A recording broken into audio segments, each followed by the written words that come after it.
बिस्मिल्लाहिर्रहमानिर्रहीम। अस्सलाम वालेकुम नाज़रीन, मैं हूं सैयद अनवारुल हसन और आप देख रहे हैं पाकिस्तान टेलीविजन न्यूज़ की special marathon election transmission Gilgit Baltistan 2020। और इस वक्त जब मैं आपसे मुखातिब हूं 8 से शाम 5 बजे तक बिला तातुल वोटिंग का अमल जारी रहा।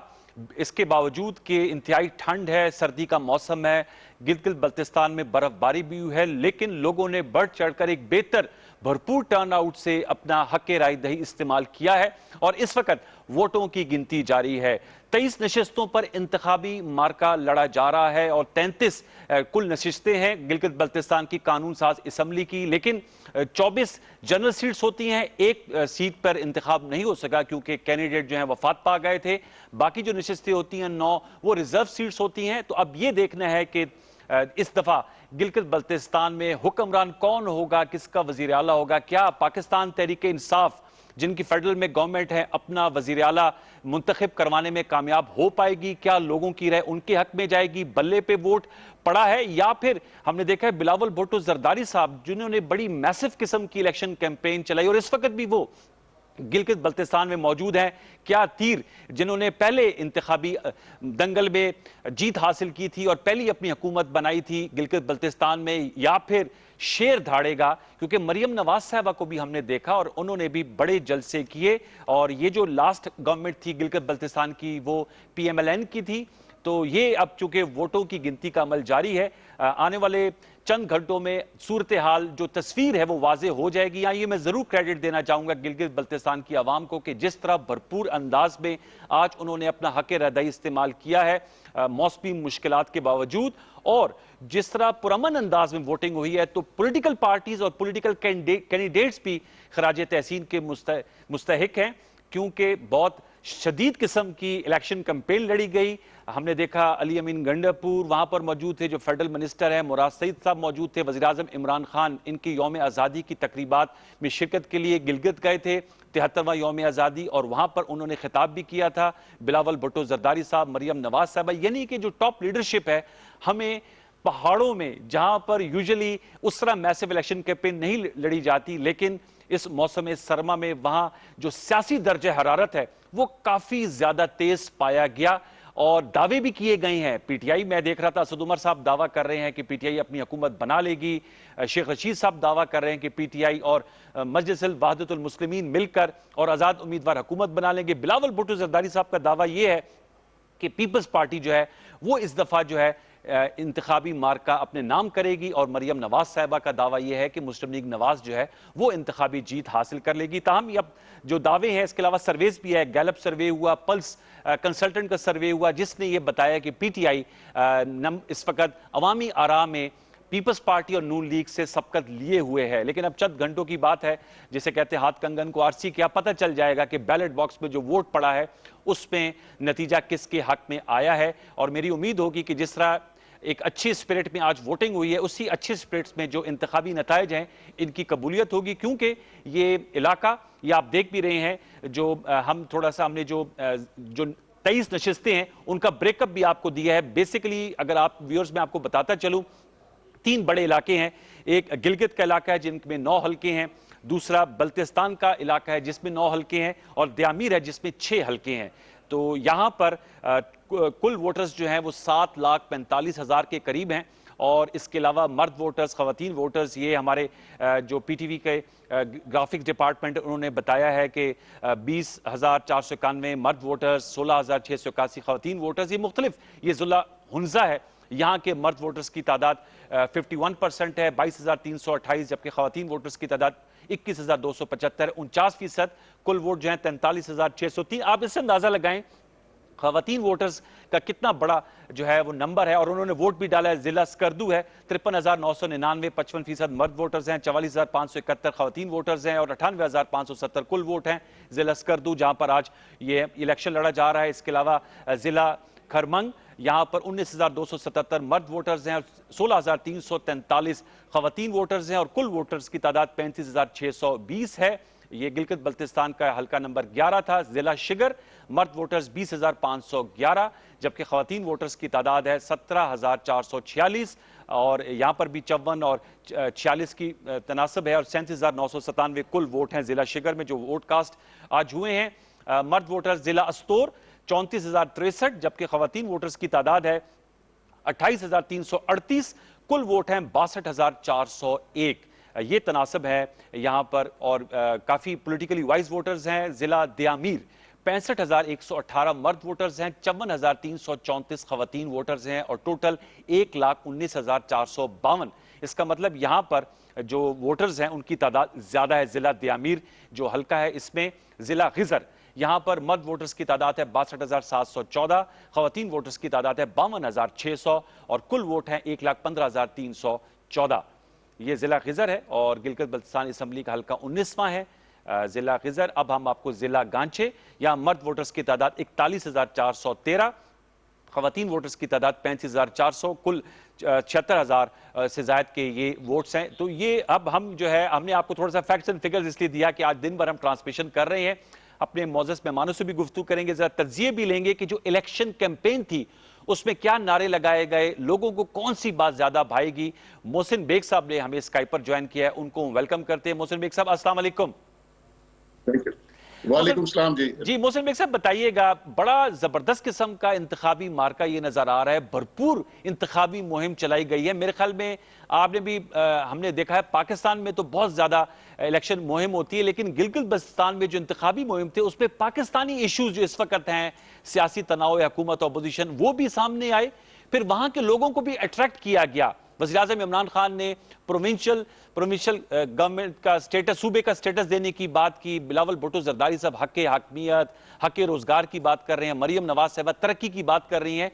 आपके ख्याल में जब लोग आज वोट कास्ट कर दिया, अब गिनती हो रही है, उनके जहनों में तमाम इश्यूज होंगे मोहसिन बेग साहब, जब उन्होंने अपने हक़ रायदही को इस्तेमाल किया है?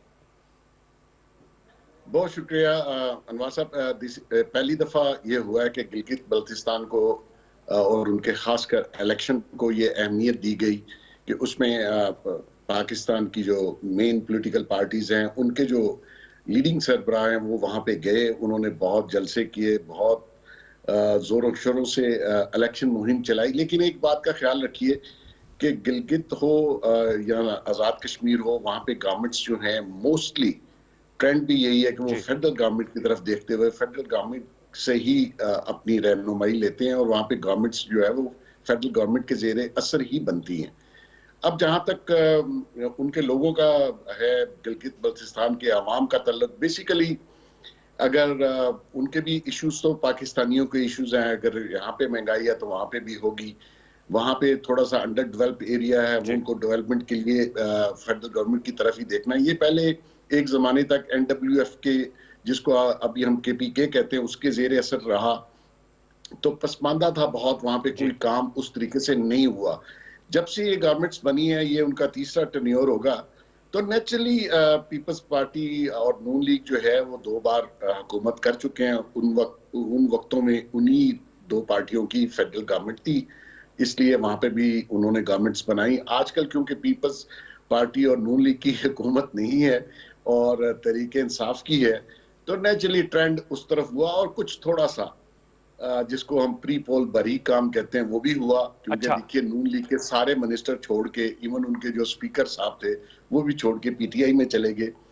तो PTI में वो लोग इस वक्त हैं जो, जिनको आप कह सकते हैं कि विनेबल या इलेक्टेबल लोग शामिल हुए हैं। तो मैं थोड़ा सा इस चीज से भी हूं कि ये ट्रेंड खत्म होना चाहिए था कि 4 साल तो आप एक हुकूमत में मजे लूटते रहे, उनकी मिनिस्टरशिप भी लेते रहे और अब आप आगे। जी, आपने आम नुकता उठाया, जरा मेरे साथ ही रहेगा सेनेटर फैसल जावेद साहब, जो सेनेट की कायमा कमेटी बराए इत्तलात और नशरियात के चेयरमैन हैं और PTI के मरकजी रहनुमा हैं। उन्होंने हमें ज्वाइन किया है। सेनेटर फैसल साहब अस्सलाम वालेकुम। जी जी अस्सलाम वालेकुम। कैसे हैं फैसल जावेद साहब? बताइएगा कैसे आप लोगों के इस वक्त क्या तवक्कुआत हैं? गिलगित बल्तिस्तान में इंतखाबी मुहिम जो है वो तो अब खत्म हो चुकी है, लोगों ने हक़ रायदही भी इस्तेमाल कर दी, अब सबसे क्रूशल मर्रा है वोटों की गिनती का। तो आप समझते हैं कि PTI का एक अच्छा चांस है और वहां पर हुकूमत आप लोग बनाने में 13 का जो फिगर है वो मैजिकल फिगर बताया जाता है, 23 की असम्बली में, कुल तो 33 है, लेकिन वो अचीव कर लेंगे, उसके करीब आ जाएगी पाकिस्तान तहरीक इंसाफ गिलगित बल्तिस्तान में? जी इंशाल्लाह, अल्लाह का बड़ा करम है और अल्लाह ताला का जितना भी शुक्र अदा करें वो कम है। जितनी पजराई PTI को गिलगित बल्तिस्तान में मिली है और जिस तरह से पूरा दिन इलेक्शन पोलिंग बूथ पे जिस तरह का आलम था, जिस तादाद में पीटीआई के वोटर्स निकले हैं, हर पोलिंग स्टेशन पर पीटीआई ही के वोटर्स दिखाई दिए, तो ये बात तो बिल्कुल आप ठीक कह रहे हैं कि इसका कभी इम्कान है कि पीटीआई बआसानी जो है हुकूमत बना लेगी गिलगित बल्तिस्तान में। और बड़ा अवाम में जोश खरोश भी पाया गया, और वो दोनों जमातें जो पीपल्स पार्टी और पीएमएलएन जो गिलगित बल्तिस्तान में एक एक बारी हुकूमत कर चुकी हैं, अवाम ने उनको मुस्तरद करना था और कर दिया है, और उनको पेविलियन का रास्ता दिखाया उन्होंने। ये बताइएगा फैसल जावेद साहब, ट्रांसपेरेंसी, शफाफियत, जाहिर बात है एक बहुत बड़ा बैरोमीटर होगा।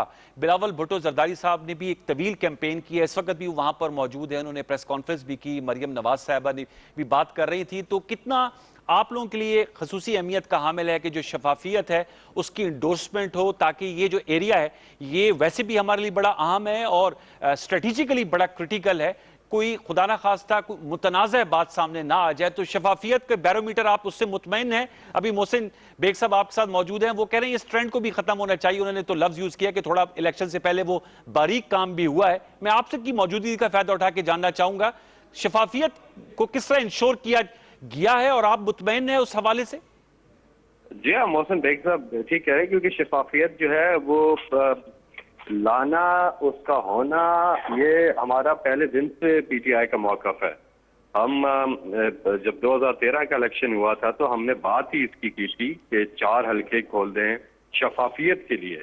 हमने ट्रांसपेरेंसी के ऊपर, हम इलेक्शन रिफॉर्म्स के ऊपर जो काम कर रहे हैं, हम जो सेनेट की ओपन बैलेटिंग के ऊपर जो काम कर रहे हैं, तो ये सारी चीजें, और गिलगित बल्तिस्तान का इलेक्शन भी सबसे बढ़ के कि शफाफियत, इलेक्शन के अंदर ट्रांसपेरेंसी हो, शफाफियत हो। लेकिन जहां तक बात बिलावल की है या बाकी पार्टीज की है, तो वो तो छुई मुई हैं, वो तो पहले से ही होटल में बैठे बैठे बगैर किसी इंफॉर्मेशन के ट्वीट कर देते हैं, प्रेस कॉन्फ्रेंस कर देते हैं। तो उससे उनकी एक तो पैनिक भी नजर आई है, दूसरा ये भी नजर आया है कि इलेक्शन से पहले उन्होंने शिकस्त को तस्लीम भी किया है, और अब तो it's writing on the wall जो कुछ हो रहा है सारा। तो ट्रांसपेरेंट इलेक्शन है, और जहां चैलेंज करना चाहें उसका तरीकाकार है, ट्रिब्यूनल होता है, आप पिटीशन दायर करते हैं और आप चैलेंज करते हैं, तो हम तो कहते हैं सो बिस्मिल्लाह, कोई प्रॉब्लम ही नहीं है। ठीक है, लास्ट में ये बताएगा इन नताइज का मुल्की सियासत, जो इस वक्त मुल्की सियासत है, उस पर क्या असरात बिलवास्ता या बिलावास्ता तौर पर पड़ सकते हैं? बिल्कुल पड़ेंगे, क्योंकि देखिए ना, मुल्की ओवरऑल सियासत में जो बयानियां लेके चली है पीडीएम, ये जो 11 जमातों का इत्तेहाद है, ये गिलगित बल्तिस्तान का इलेक्शन ये चीज भी बताएगा कि उस बयानिए को रिजेक्ट कर दिया है लोगों ने ओवरऑल। तो ओवरऑल सियासत पे इसका इम्पैक्ट पड़ेगा कि जो थोड़ा सा उन्होंने रिदम बनाने की कोशिश ही की है, रिदम बना नहीं है उनसे, तो वो पीडीएम की तहरीक शुरू होने से पहले ही खत्म हो गई है। अच्छा, चलें, बहुत शुक्रिया सेनेटर फैसल जावेद साहब हमसे गुफ्तगू करने का। मोहसिन बेग साहब, मैं आपसे जानना चाहूंगा यही सवाल कि ये जो नताइज हैं इसका मुल्की सियासत पे इस वक्त, क्योंकि पीडीएम जो है वो जलसे कर रही है, पेशावर का जलसा 22 को रखा हुआ है, मुल्तान की डेट दे दी है 30 नवंबर की, लाहौर का है, फिर लॉन्ग मार्च, इससे कोई इसका इंपैक्ट पड़ेगा? क्योंकि इन दोनों ने, बिलावल भुट्टो साहब ने, मरियम नवाज साहब ने इलेक्शन कैंपेन तो खूब चलाई है और वहां पर मुल्की मामलात को भी जेर बहस लेकर आए हैं। वज़ीर आज़म इमरान खान को हत्वे तनकीद ठहराया है, प्राइम मिनिस्टर इमरान खान साहब ने इनको क्रिटिसाइज किया है, तो वो तमाम बातें तो वहां पर हुई, इफेक्ट होगा आप समझते हैं? बहुत स्टेक्स आर वेरी हाई। बिल्कुल अनवार, ऐसे ही है, क्योंकि ये दोनों लोग इनका ये पहला इलेक्शन है। मरियम साहिबा भी पहली इंतखाबी मुहिम इंडिपेंडेंटली लड़ने के लिए सकर्दू और गिलगित गई। इसी तरह बिलावल साहब 2-3 दिन के लिए वहां गए थे, 20-25 दिन से वहीं बैठे हुए हैं। तो वो ये समझ रहे हैं कि शायद ये क्राउड जो उनको नजर आ रहा है, या जिस तरीके से उन्होंने इलेक्शन कैंपेन किया है, पाकिस्तान में इस तरह होता नहीं है कि जो क्राउड आपके पास आए और वो आपको वोट भी दे। तो बेसिकली इसके बाद, कल के बाद डेफिनेटली ये दोनों मिलकर, मरियम साहिबा भी और बिलावल साहब भी, इस नताइज को तस्लीम नहीं करेंगे। ये खप डालेंगे, ये पीडीएम में इसको लेके बहुत शोर डालेंगे, क्योंकि उनका वो तजर्बा अभी नहीं है। आप देखिए, इसमें कोई शक नहीं है कि पाकिस्तान में आज का दिन जो है, जैसे आज इलेक्शन था, मैं समझता हूँ बहुत पुरसुकून हुआ, कोई दंगा फसाद, कोई ऐसी चीज नहीं। और इलेक्शन वाले दिन होता भी नहीं है कि आप बैलेट बॉक्स इधर से उधर कर दो, ये पुराने जमाने की बातें, अब तो पाकिस्तान में ऐसा नहीं हो सकता। लेकिन इस नताइज जो आएंगे सुबह, नेचुरली उनके लिए एक धचका होगा और उन्होंने दोनों ने मिलकर, मैं समझता हूं कि काफी शोर डालेंगे कि ये हमारे साथ ज्यादती हुई है। और मरियम बीबी ने तो पहले ही कहा कि लोटों का घेराव जरूर करना, क्योंकि उनकी सारी कैबिनेट जो नून लीग की थी वो पीटीआई में चली गई। तो naturally someone has to drag them to the other side. तो आई डोंट नो, मैं तो समझता हूं कि ये इलेक्शन वो तस्लीम नहीं करेंगे और खप डलेगी और शोर डलेगा और वो प्री पोल की भी बात करेंगे जिस तरीके से किया गया। तो नेचुरली उसका असर पाकिस्तान में है क्योंकि बहुत पीटीआई हाइप हुकूमत क्रिएट के कर दी लिए। गई मोहसिन बेग साहब, आपने कहा कि वैसे पाकिस्तान की एक बड़ी बदकिस्मती है कि नताइज की कबूलियत जो है, जो हार जाता है चाहे कोई भी हो, उसको तस्लीम नहीं करता खुले दिल से। पाकिस्तान तहरीक इंसाफ जिनकी जमात है, जो हुक्मरान जमात है पाकिस्तान में, विफाक में और पंजाब में और खैबर पख्तूनख्वा में, बलूचिस्तान में कोलिशन है, उनके लिए कितना मैटर करेगा ये जो इंतखाबी कामयाबी है वज़ीर आज़म इमरान खान और पाकिस्तान तहरीक इंसाफ को कितना बूस्ट देगी? अनवार, ऐसे ही है, पाकिस्तान तहरीक इंसाफ कह सकती है कि लोगों का अभी भी उनके ऊपर ट्रस्ट है। वो लोग पीटीआई और इमरान खान साहब की गवर्नमेंट की तरफ देख रहे हैं, उनकी पॉलिसी से एग्री हैं। अगर ये इलेक्शन तहरीक इंसाफ फर्ज कीजिए हार जाती है तो नेचुरली पीडीएम को, अपोजिशन को ये मौका मिलेगा कि इस गवर्नमेंट को, तहरीक इंसाफ के बयानिए को लोगों ने रद्द कर दिया। ये दोनों लोगों के लिए इम्पोर्टेंट था, खासकर हुकूमत के लिए तो बहुत इम्पोर्टेंट था कि इसको विन किया जाए और ताकि लोगों को ये बताया जा सके, आम पब्लिक को पाकिस्तान में, कि अभी भी उनका बयानिया लोग बाय भी कर रहे हैं, ट्रस्ट भी कर रहे हैं इमरान खान साहब पर, फेडरल गवर्नमेंट पे। ये उनके लिए भी बहुत इंपॉर्टेंट। अच्छा बेग साहब, ये बताएगा, चूंकि सूबे की बात हुई है कि इनको प्रोविजनली, मतलब कि आर्जी तौर पे एक सूबे का स्टेटस और इसके लिए मुशावरत का अमल भी, कौमी सलामती की मीटिंग भी होनी थी लेकिन बावजूद वो ना हो सकी, कितना अहम होगा? क्योंकि जाहिर बात है, जैसे आपने कहा, एक रिवायत भी रही, आज़ाद कश्मीर में भी हमने देखा है ओवर द ईयर्स, जिनकी फेडरल गवर्नमेंट होती है उनकी वहां पर गवर्नमेंट आ जाती है। जीबी का भी ये दो साबका एक्सपीरियंस है, तो हमें यही बताते हैं वो कितना इंपॉर्टेंट इशू है। और आपने जैसे कहा कि अगर बिलावल भुट्टो, जरदारी साहब, मरियम नवाज साहब, हाइपोथेटिकल क्वेश्चन, अब देखते हैं नताइज क्या आते हैं, लेकिन अगर पीटीआई सबकत ले जाती है तो फिर ये मामला तो पाकिस्तान की सिक्योरिटी का है, कौमी सलामती का है, and it is larger than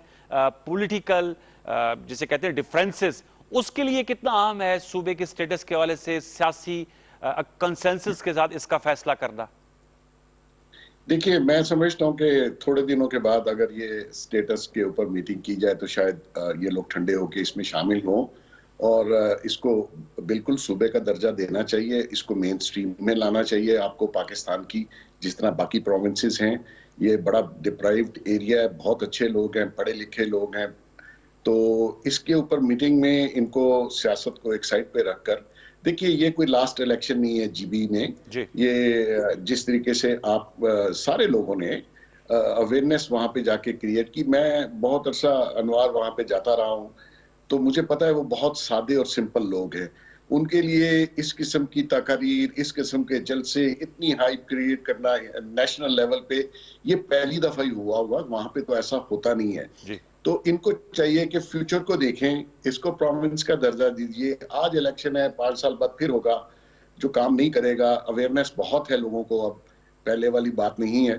तो नेशनल इश्यूज पे मेरे ख्याल में सियासत को साइड पे रख के इसको जरूर सूबे का दर्जा दें। और ये जो पीटीआई की गवर्नमेंट है, इनको चाहिए फिल फोर, देखिए ये इलेक्शन ये जीत जाएंगे, लेकिन अगर ये काम करेंगे और उनका मेन स्ट्रीम में लाते हैं तो इनको फायदा है, और जो अपोजिशन में है उनको भी फ्यूचर में फायदा ही होगा। क्योंकि जब जो भी लोग पॉलिटिक्स में मेन स्ट्रीम में आएंगे, नेक्स्ट ईयर, नेक्स्ट इलेक्शन में कुछ भी हो सकता है, क्योंकि अब दिन ब दिन हालात वो नहीं रहे जो पहले थे। लोग समझते हैं कि कौन सी पॉलिटिकल पार्टी है जो काम और डिलीवर कर रही है, और कौन सी पार्टी है जिन्होंने करप्शन की है, या जिनके बारे में कहा जाता है कि बहुत ज्यादा केसेस में इन्वॉल्व हैं और बहुत ज्यादा ब्लंडर्स और प्लंडर्स हुए हैं। तो मैं समझता हूं कि प्रोविंस के इशू पे और नेशनल सिक्योरिटी के इशू पे अपोजिशन को साथ देना चाहिए। ये मुझे बताइएगा मोहसिन बेग साहब के नैरेटिव की जरा बात कर लेते हैं। जो तकरीर हुई, जिस तरह के इलेक्शन नारे लगाए गए, हमने देखा कि होमवर्क तो अपोजिशन की जमातों ने भी किया हुआ किया और नजर भी आया, जिस तरह का बिलावल भुट्टो जरदारी साहब मेरे ख्याल में हर गिलगित बल्तिस्तान के हलके में गए, वहां पर बैठे रहे। बल्कि आज तो मैं कुछ एनालिस्ट का सुन भी रहा था कि वो कहते हैं कि अगर वो इसी तरह कैंपेन पंजाब में चलाएंगे तो शायद वो पंजाब में जो पीपल्स पार्टी का वोटर है जो जरा साइड पर हो गया था उसको दोबारा सड़क पर ला सकते हैं या उनको दोबारा पीपल्स पार्टी से जोड़ सकते हैं। मरियम नवाज साहब अभी अब फेस के तौर पर सामने आई हैं और आपने सही कहा, दोनों का ये पहली इलेक्शन कैंपेन थी। जो नैरेटिव इनका रहा, जो इनका बयानिया था, क्या गिलगित बल्तिस्तान के लोगों की तवक्कुआत के मुताबिक था या आप समझते हैं उनके कुछ और तरजीहात हैं?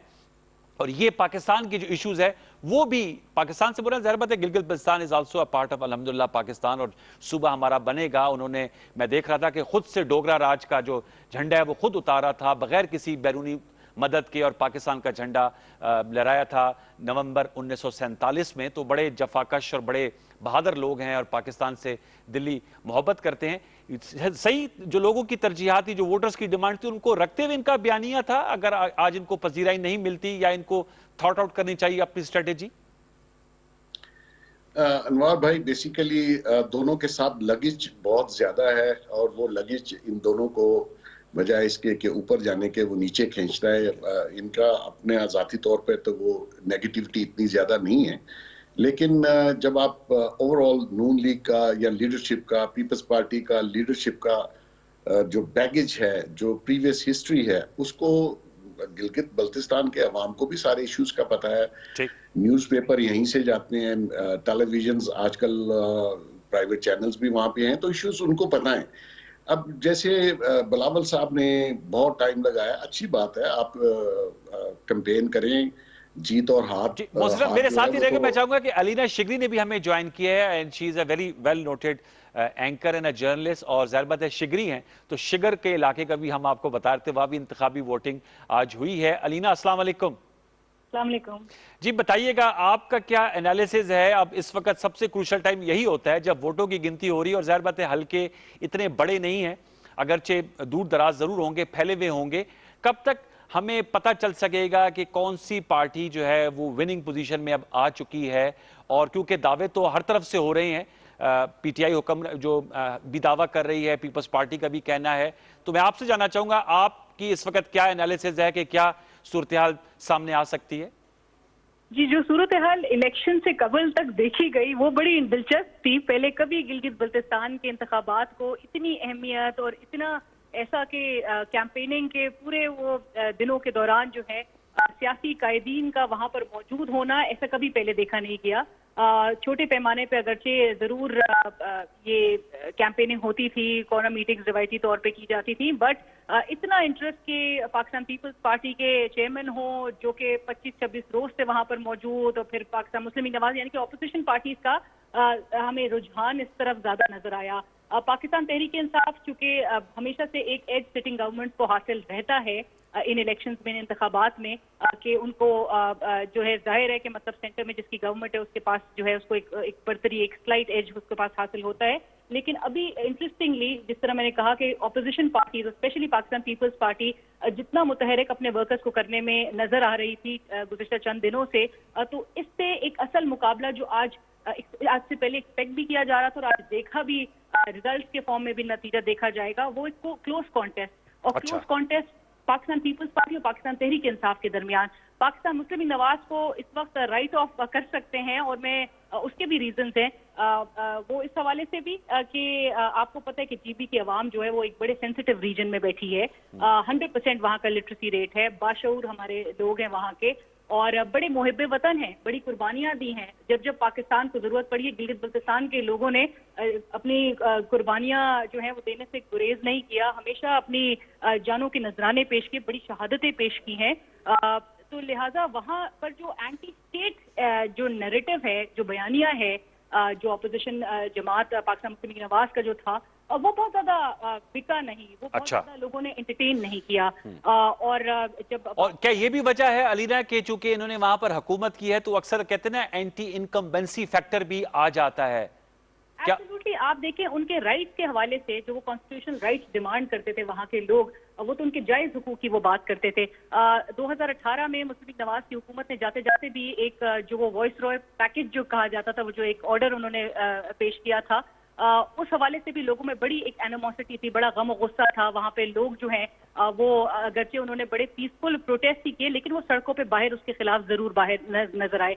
साथ साथ वो जो डिमांड करते थे पाकिस्तान मुस्लिम लीग नवाज से, पाकिस्तान मुस्लिम लीग नवाज उस तरह से वो डिमांड, डेवलपमेंट के काम थोड़े बहुत उन्होंने किए हैं, इस बात से कोई डिसएग्री नहीं कर सकता, लेकिन जो उनके राइट्स की जहां पर बात आती है, जो अभी फिलहाल जो पाकिस्तान तहरीक इंसाफ जिस तरह से कर रही है कि जी अबूरी सूबा बनाने के हवाले से जो काम कंपटीशन की तरफ लेकर आया गया है और अब इसको एक आत्मी शक्ल दी जाएगी और डेमोक्रेटिक लेजिटिमेसी भी जो है आप तभी इंश्योर कर सकते हैं जब आप इसको वाकई हकीकतन एक। अच्छा, ये मुझे अलीना बताएगा, आपने कहा अबूरी सूबा अहमियत का हमें बड़े मुकाबले, क्योंकि हमने बहुत से इलेक्शन को कवर किया है, कौन से वो क्लोज कांटेदार मुकाबले हैं और बड़े मुकाबले हैं, कुछ हमारे पीटीवी व्यूअर्स के साथ शेयर करेंगी जिन पे नजरें जमी हुई हैं, जो सीएम के कैंडिडेट्स हो सकते हैं, कुछ इस हवाले से कौन से वो बड़े मुकाबले हैं जिनके नतीजे के हवाले से खसूसी दिलचस्पी पाई जाती है?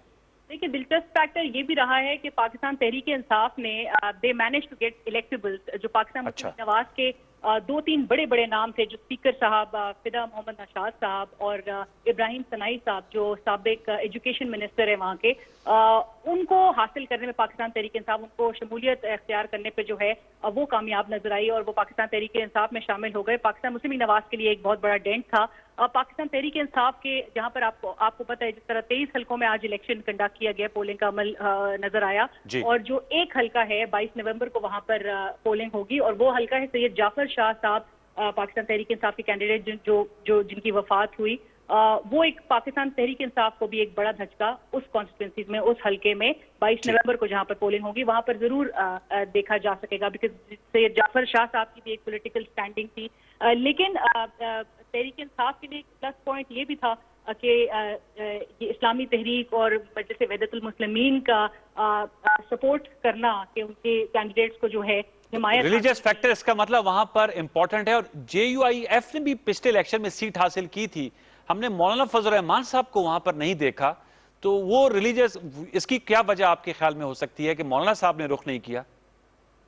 मैं लाइक आई सेड कि जो एंटी स्टेट जो मैं जिस तरह से बात कर भी रही थी कि बड़े मुहिब्बे वतन वहाँ के लोग हैं, चिलास के एरियाज को लेकर JUIF की वहाँ पर लोग जो है वो जरूर आगे आते हैं, लेकिन बल्तिस्तान और गिलगित नगर यहाँ पर पीपल्स पार्टी भी होती है आगे, और यहाँ पर एक मिक्स बैग भी देखा जाता है। एज जो है वो सिटिंग गवर्नमेंट को, जिसकी सेंटर में हुकूमत होती है, उसको जरूर होता है, लेकिन जो एंटी स्टेट नैरेटिव, चल इसको मैं पूछूंगा, मुझे आप चलते चलते बताइएगा खवातीन वोटर्स, क्योंकि हम जो अपने फिगर्स शेयर कर रहे थे, उनकी शमूलियत कितनी आपने देखी, आज उन्होंने कितने भरपूर अंदाज में वोट डाले, कुछ इस हवाले से बताएंगे? जी, खवातीन और बुजुर्ग जो वोटर्स थे वो बिल्कुल अपने घरों से निकले। आज इतवार का रोज था, यकीनन, और टफ वेदर कंडीशंस भी थी, मौसम की शिद्दत की वजह से भी जो है वो टर्न आउट अगरचे जरूर इम्पैक्ट किया है, लेकिन खवातीन की एक साइजेबल तादाद जो है वो घरों से बाहर निकली है। और बिल्कुल, और SOPs का भी साथ साथ ख्याल रखा गया। चलिए, अच्छी बात है, बहुत शुक्रिया अलीना शिकरी साहब। मोहसिन बेग साहब, मैं आपसे यही सवाल आपके सामने रखूंगा कि जो फौज के हवाले से जो निशाना बनाया जाता है नून लीग की जानिब से, अलीना का ये कहना था कि जाहिर सी बात है, हमने देखा कि लालक जान साहब जो शहीद हैं, जो निशान हैदर, उनका ताल्लुक भी इसी शुमाली इलाका जात गिलगित बल्तिस्तान से है, और पाक फौज के लिए जो नॉर्दर्न लाइट इन्फेंट्री है उनकी बड़ी कुर्बानियाँ भी हैं।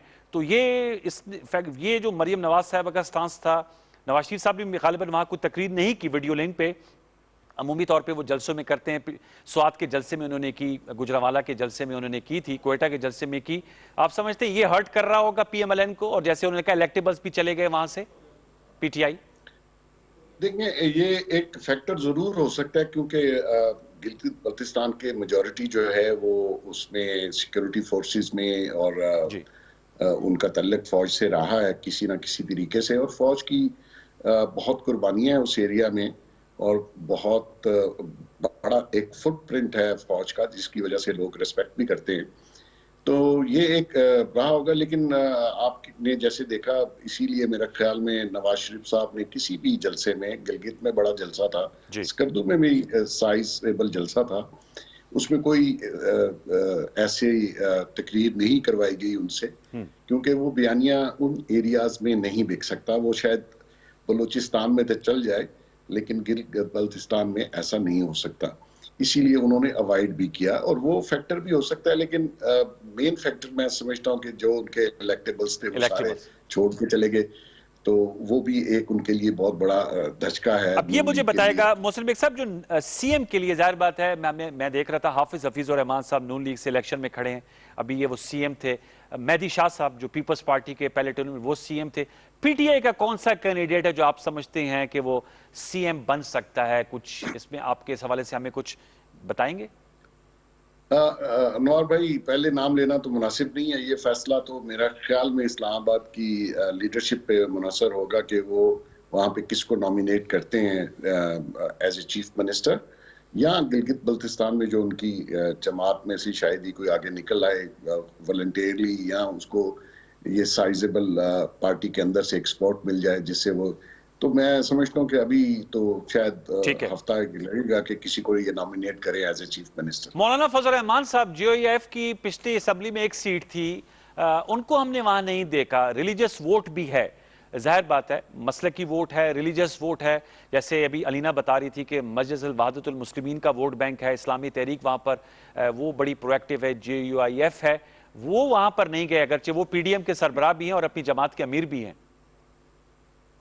अनवार भाई, मेरा ख्याल में शायद उन्होंने इतनी इम्पोर्टेंस नहीं दी उसको, गिलगित बल्तिस्तान को, इसलिए वो वहां नहीं गए। वो यहाँ पीडीएम की ऑर्गेनाइजेशन, आगे का जो भी सिलसिला उन्होंने करना है, उसकी जो मूवमेंट है पीडीएम की, उसके सिलसिले में बिजी होंगे। यही वजह है, अदरवाइज वो ऐसे मौके को तो जाया नहीं करते मौलाना साहब, जहाँ पे उनको चांस मिले। तो उन्होंने भी सोचा होगा कि अगर मैं वहां जाके एस्टेब्लिशमेंट के खिलाफ बात करता हूँ, क्या मौकफ लेके जाऊंगा कि पिछली गवर्नमेंट जो, मतलब 2 गवर्नमेंटें तो उनके साथ पीडीएम में मौजूद है, तो वो किसके खिलाफ कैंपेन अच्छा चलाते हैं। बेग साहब, ये बड़ा इंटरेस्टिंग एस्पेक्ट मैंने देखा कि दो जो इंटरव्यूज वो वहीं पर हुए रिकॉर्ड, बीबीसी उर्दू को दिए इंटरव्यू बिलावल भुट्टो जरदारी साहब ने, उन्होंने हेडलाइन बनाई। उसके बाद मरियम नवाज साहबा ने इंटरव्यू दिया, वो भी वहां पर जब मौजूद थी, तो वहां से खबरें तो बहुत ज्यादा जनरेट हुई हैं इस इलेक्शन कैंपेन में। हाँ। तो ये बताएगा मरियम नवाज साहबा का जो हालिया इंटरव्यू था, आपने चूंकि बात हुई, अलीना भी कह रही थी कि एंटी स्टैब्लिशमेंट एंटी फौज बात वहां पर जो है उसको पजीराई नहीं मिलती, तो क्या उस एरिया की वजह से और कोई पोजीशनिंग भी हुई? फिर हमने देखा वहां पर एक मुलाकात भी हुई, चाय की दावत भी दी थी मरियम नवाज साहबा ने बिलावल भुट्टो जरदारी साहब को, तो वहां से खबरें जनरेट हुई थी। ये जो नया एंगल सामने आया था मरियम नवाज साहबा का, ओवरऑल पॉलिटिकल सिनेरियो को देखते हुए एक चेंज आई है, और इसको इस चेंज, इस शिफ्ट को आप किस तरह देखते हैं? देखिए, वो मेरे ख्याल में शिफ्ट नहीं है। मरियम बीबी अभी एक हार्ड लाइन लेके चल रही है। वो जो उनके इंटरव्यू में था कि बात हो सकती है, या मेरे लोगों से बात हो रही है, वो पूरे कॉन्टेक्स्ट में देखा जाए तो मेरे ख्याल में उनकी सोच में और पॉलिसी में शिफ्ट नहीं है। अच्छा। और वो बहुत हार्ड लाइन लेके चल रही हैं। लेकिन मैं समझता हूँ कि जब आप पॉलिटिकल और प्रैक्टिकल लाइफ में आते हैं और पॉलिटिक्स आपने पाकिस्तान में करनी है, तो आपको कुछ रियलिटीज को मान लेना चाहिए कि वो हैं। आप जज्बाती नहीं हो सकते। आप एक बयानिया जो खुद से बनाया उसको लेके आप पूरी कौम पे मुसल्लत नहीं कर सकते, क्योंकि मैंने पहले कहा कि इन दोनों के साथ बहुत बड़ा बैगेज पीछे लगा हुआ है। अगर ये खुद से निकलना चाहते, ग्रास रूट लेवल से आते, तो इनका बयानिया बिक सकता था। जहां से ये निकल के आए हैं, वो बैगेज जो है वो इनको हमेशा खींचता रहेगा, क्योंकि इन दोनों की अपनी कोई स्ट्रगल नहीं थी, बड़ों की स्ट्रगल थी, बड़ों के साथ बहुत सी चीजें लिंक भी हैं। तो अब ये कह देना कि जी मैं कपड़े झाड़कर बिल्कुल साफ हो जाऊंगा और मैं एक बागी और एक सेकुलर लीडर बन के उभरूंगा इस मुल्क को, तो कौम को तो पता है कि आपने माजी में क्या किया और आपकी जमातों ने क्या किया, आपके बड़ों ने क्या किया। तो थोड़ा सा बैगेज को साइड पे करना इन लोगों के लिए मुश्किल है, दोनों मुश्किल है। अच्छा ये बताइएगा, जो जबान इस्तेमाल हुई सारी इलेक्शन कैंपेन पे, उस पर भी बड़े एतराजात उठे। कोई ज़ाब्ता अखलाक अब आप समझते हैं कि कुछ तय होना चाहिए? क्योंकि अब तो जाहिर बात है ये इंतखाब इलेक्शन कैंपेन हो गई और अब इसका रिजल्ट बताएगा। क्या उस हवाले से भी आप कुछ कहना चाहेंगे? ज़रा सख्त अल्फाज का एक दूसरे के लिए इस्तेमाल हुआ, वो नहीं होना चाहिए था, और उससे क्या हम लर्न कर सकते हैं उस चीज़ से? अनवार भाई, ज़ाब्ता अखलाक को तो मैं शायद पीछे रखूं, लेकिन जो हमारे अखलाक है हमारे मजहब का, हमारे कौम और मुल्क में, वो इखलाक यही है कि आप एक हद तक किसी की मुखालफत अच्छे अल्फाज में तो करें, कोई मसला नहीं है। ठीक। जब आप उसमें अल्फाज का चुनाव अच्छा नहीं कर पाते, वो देखिए उन्होंने भी किया, हुकूमत के वज़रा ने भी किया, जी। तो नेचुरली वो रिएक्शन दर रिएक्शन आना शुरू हुआ। तो ये मेरे ख्याल में दोनों साइडों को ये सोचना चाहिए कि अगर आप किसी की पार्टी पे, पॉलिटिक्स पे, ज़ातियात को नहीं लाना चाहिए। ये मैं समझता हूँ कि ये बड़ी मायूब बात है जब आप किसी की ज़ात पर गुफ्तगू शुरू करते हैं। आप पॉलिटिक्स और इश्यूज पे रहें तो कोई मसला नहीं। अच्छा, ये बताइएगा, जाहिर बात है कोरोना की दूसरी लहर भी तेजी से बढ़ रही है और साथ में जो कल एक बहुत इंपॉर्टेंट प्रेस कॉन्फ्रेंस हुई DGISPR, major general Babar Iftikhar साहब और वजीर खारजा शाह महमूद कुरैशी साहब, और उन्होंने भारत के हवाले से जो उनके इंतहाई नापाक अज़ाइम है बिलखसूस रवां माह नवंबर दिसंबर में, और उन्होंने इतने अड्डे कायम किए हुए हैं दहशत गर्दी के अफगानिस्तान में, इंडिया में 87, और पाकिस्तान CPEC को टारगेट करने के लिए 700 लोगों की मलेशिया बनाई हुई है, 22 अरब रुपए तकसीम किए जा चुके हैं, और CPEC जाहिर बात है गिलगित बल्तिस्तान उसका बड़ा एक पिवट है। तो इस हवाले से आप क्या समझते हैं कि अब क्या हमारे जो इस, जब ये तो इलेक्शन का फीवर खत्म हो जाएगा, नताइज आएंगे कुछ दिनों बाद, मामला सेटल इंशाल्लाह अल्लाह करे हो जाए, तो इस हवाले से भी अब देखना चाहिए कि जो एक्सटर्नल फ्रंट पे इतना बड़ा चैलेंज भारत की सूरत में आ रहा है और वो पाकिस्तान में अमन की पेशरफ्त के मुखालिफ हैं, मौशी इस्तेकाम नहीं आने देंगे, पॉलिटिकली डिस्टेबलाइज करने की कोशिश की जाएगी, CPEC को टारगेट किया जा रहा है, उस हवाले से क्या लाएमल होना चाहिए? हुकूमत को क्या इस हवाले से इनिशिएटिव लेना चाहिए? देखिए, कल की जो प्रेस कॉन्फ्रेंस है वो तो उन्होंने कुछ फुटेजेस और कुछ हकायक बताए, लेकिन ये हकायक सबको पहले से मालूम है, खासकर जर्नलिस्ट कम्युनिटी में ये खबरें बिल्कुल हैं। डॉक्टर अला नजर जो हैं वो आजकल बहुत एक्टिव है, उन्होंने बुकटियों को, बैंगल्स को, सबको पीछे छोड़ दिया। वो मेडिकल के स्टूडेंट थे, वहीं से पास हुए और वो डिफरेंट लाइन पे चले गए, और इसमें कोई शक नहीं कि इस वक्त जितनी सपोर्ट अला नजर ग्रुप को इंडिया से मिल रही है और तो कोई देने वाला नहीं है, पैसे भी, असला भी और सब चीज, और लेटेस्ट अगर आप देखें वेपन्स हैं उनके पास। तो वो उसका मेन टारगेट जो है वो गवादर भी है और CPEC भी है। इसी तरीके से इंडिया किसी सूरत नहीं चाहता कि हमारे और चाइना के दरमियान जितने भी प्रोजेक्ट्स हैं वो किसी तरीके से कंप्लीट हो पाए। तो उनकी पूरी कोशिश है CPEC को डैमेज किया जाए। उसके लिए हमारे मुल्क में अनफॉर्चुनेटली बहुत से लोग बिकने के लिए तैयार हैं, कॉज वो खुद से बना लेते हैं। कॉज बनाना कोई मसला नहीं है, जब आपने मुल्क और एस्टेब्लिशमेंट और हमारी फौज के खिलाफ जाना है तो आप कोई भी कॉज बना लीजिए। तो इंडिया का तो ये काम है। अब हमने देखना है एज ए पॉलिटिकल लीडरशिप और एज ए अवाम और एज ए पाकिस्तानी, हमने अपने मुल्क को कैसे डिफेंड करना है अगेंस्ट इंडियन और इंडियन एग्रेशन, और हमने जो हमारे स्ट्रेटेजिक प्रोजेक्ट्स हैं उनको हमने उनका दिफा भी करना है, उनको कंप्लीट भी करना है और पुरअज़म तरीके से इसको डिफेंड करना है। उसके लिए पूरी कौम को, खासकर लीडरशिप को, जो पॉलिटिकल लीडरशिप है, उनको सारी सियासत छोड़कर मैं समझता हूँ अवाम को यकजा रखना चाहिए। और हमें अगर कुछ एलिमेंट्स ऐसे हैं जो उनके हाथों में खेल रहे हैं, उनको ये बावर करवाना चाहिए कि ये आपके मफाद में नहीं है, मुल्क के मफाद में नहीं। दुश्मन के हाथों खेलना, चंद मफादात ले लेना वक्ती तौर पर, लॉन्ग टर्म आप और आपका मुल्क डैमेज होगा। बिल्कुल आपने सही कहा कि मुल्क डैमेज होगा। मैं आपसे जानना चाहूंगा थोड़ा सा, मुख्तलिफ प्रेडिक्शंस, गैलप सर्वे भी आया हुआ है, pulse consultant, going back to GB elections, क्योंकि हमारा मेन थ्रस्ट उसी पे है। आपको कितनी सीट्स आप PTI को समझते हैं कि वो खुद से लेने में कामयाब हो जाएंगे? 13 का फिगर है। शेख रशीद साहब को मैं सुन रहा था, वो कहते हैं PTI 10 ले जाएगा। असद उमर साहब कह रहे हैं कि मस्जिद वादतुल मुस्लिमीन और इंडिपेंडेंट्स के साथ हम लोग 13 का फिगर इजीली अचीव कर लेंगे। पीपल्स पार्टी को कितनी सीटें आप देंगे और PMLN को कुछ? आपने भी कोई साफियाना इस्तिखारा है, आपने भी कुछ बनाया है इसका? एक तो मुझे जो आपने लफ्ज इस्तेमाल किया खुद से PTI, उस पे एतराज है। दूसरा, ये जिन साहिबान का आपने जिक्र किया, इनसे पूछे, कभी सकरदू गए हैं, कभी गिलगित, फेडरल मिनिस्टर्स है, मेरे ख्याल में वेल इन्फॉर्म्ड होंगे। मुझे पता है जहां से इनको इन्फॉर्मेशन मिलती है। बेसिकली अनवार साहब गवर्नमेंट PTI बना लेगी, इसमें कोई शक नहीं है।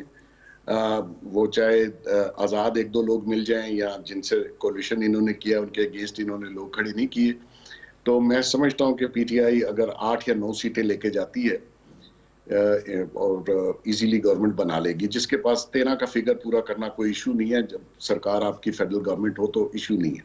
बिलावल भुट्टो जरदारी साहब ने जो इतनी मैसिव कैंपेन चलाई, और मैं देख रहा था मुख्तलिफ तज्जिए, 2018 से उनका फोकस था 2020 GB इलेक्शंस। उनके लिए कितनी बड़ी ये लॉस अगर हो सकती है अगर पीपल्स पार्टी हारती है, क्योंकि मेरे ख्याल में उन्होंने तो काफी ज्यादा अपने आप को वहीं पर अभी भी स्टेइंग देयर, तो और ऑन हिज ओन, क्योंकि ज़ाहिर बात है उन पर आसिफ जरदारी साहब कभी आता है कि उनका भी असर है, और लेकिन as a chairman Peoples Party Karachi जलसे के बाद हमने देखा वो वहीं पर मौजूद थे और विदाउट एनी ब्रेक वहां पर मौजूद हैं। उनके लिए कितना इंपॉर्टेंट होगा उनके पॉलिटिकल कैरियर के लिए? देखिए, मैंने कहा ना जी, ग्राउंड रियलिटीज को मान लेना चाहिए उनको।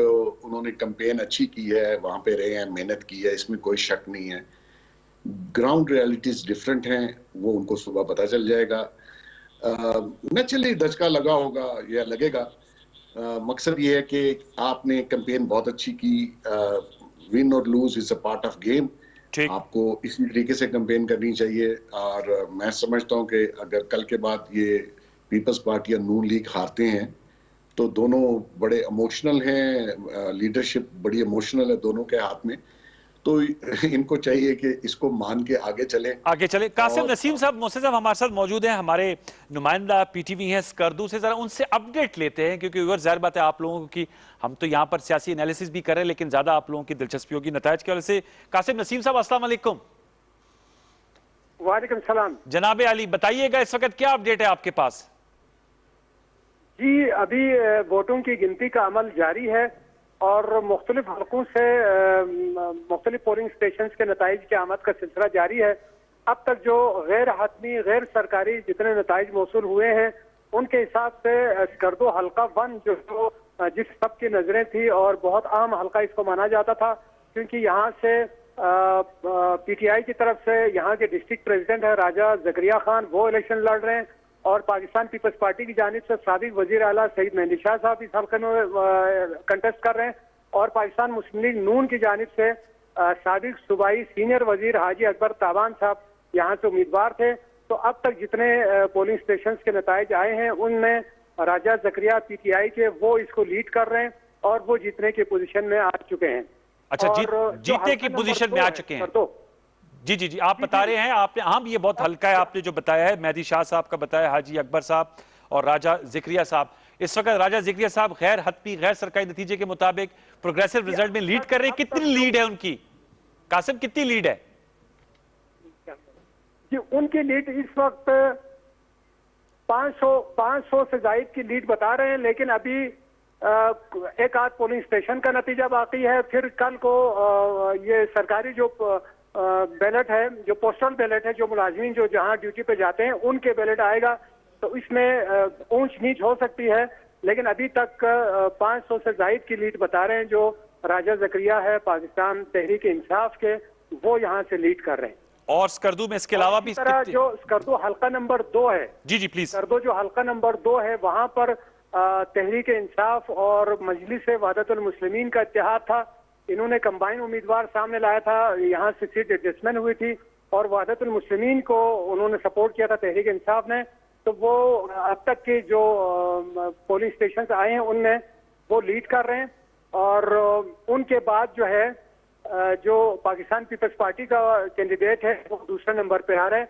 लेकिन ये इसके बड़ा फैला हुआ इलाका है और इसके दूर दराज भी वैलीज हैं जहां से अभी रिजल्ट बाकी है, तो काफी सारे पोलिंग स्टेशन का भी नतीजा बाकी है। जो इसी तरह जो हल्का नंबर 3 है, जी जी, हल्का नंबर 3 है स्कर्दो का, वहां भी ये भी बहुत ही इम्पोर्टेंट हल्का था।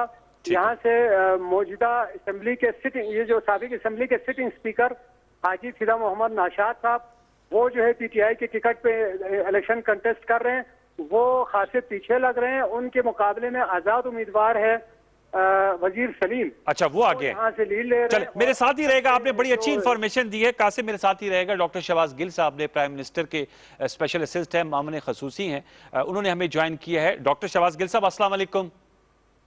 जी वालेकुम सलाम। डॉक्टर साहब, ये हमारे नुमाइंदे बता रहे थे स्कर्दू से, वो तो अच्छी खबर है पीटीआई के लिए, वो बता रहे हैं कि जो 2 सीटें हैं जो बड़ी इंपॉर्टेंट समझी जाती हैं वहां पर पीटीआई के कैंडिडेट्स लीड कर रहे हैं। मैं आपसे जानना चाहूंगा कितने हाई स्टेक्स इन्वॉल्व हैं इस इलेक्शन रिजल्ट्स के हवाले से, क्योंकि मैसिव इलेक्शन कैंपेन इसमें हुई है, क्या कहेंगे आप? जी, आपका बहुत शुक्रिया। देखिए, ये डेमोक्रेसी का हुस्न है, हर इलेक्शन इंपॉर्टेंट होता है और हर इलेक्शन को डेमोक्रेसी में इंपॉर्टेंस होनी भी चाहिए और होती भी है। इस इलेक्शन को भी तमाम जमातों ने बहुत इंपॉर्टेंट लिया और तमाम जमातों की, सवाए पीटीआई के मैं ये कहूंगा, बाकी तमाम जमातों की जो उनकी नंबर 1 लीडरशिप थी, उन्होंने जाके इसको कैंपेन किया।